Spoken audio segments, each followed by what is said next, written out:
Le 14 novembre prochain, le roi Charles III fêtera ses 75 ans. Pour l'occasion, le programme des festivités d'or est déjà bien fixé. Et autant dire que l'heure n'est pas vraiment à la fête.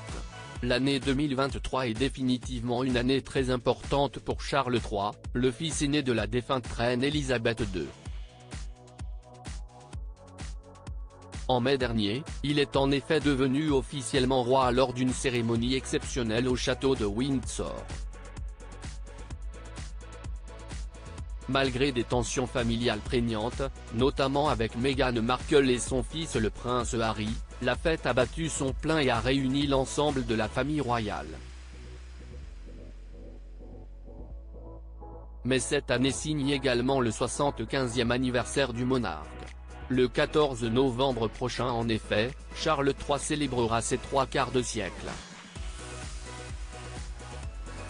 Un événement important qui devrait laisser penser que les festivités seront légion, mais il n'est rien.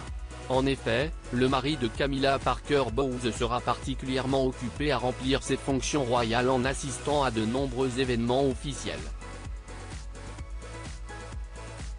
Loin des strass, des paillettes et des coupes de champagne, le roi, contrairement à ce que l'on pourrait croire, n'aura ainsi guère le temps de festoyer comme il se doit.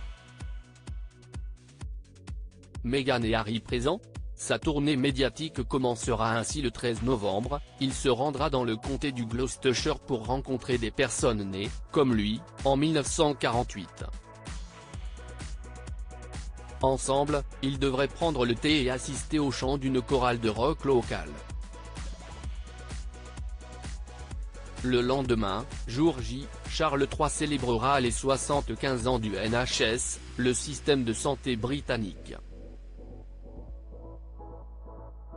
Pour l'occasion, une réception sera organisée à Buckingham, réunissant infirmières et sages-femmes. Cette date du 14 novembre marque également le lancement du Coronation Food Project, un projet initié par le roi lui-même qui vise à venir en aide aux personnes précaires, en récupérant les denrées alimentaires qui peuvent être encore consommées plutôt que d'être jetées. Avec sa femme, Camilla Parker Bowles, ils visiteront ainsi un centre de distribution d'excédents alimentaires en périphérie de Londres. Ce n'est que le soir qu'un dîner privé à Clarence House sera organisé en famille pour que le roi puisse souffler ses 75 bougies. Si le prince William et Kate Middleton devraient évidemment être de la partie, il semblerait que son cadet Harry et sa femme Meghan Markle n'aient pas été expressément invités à ces réjouissances.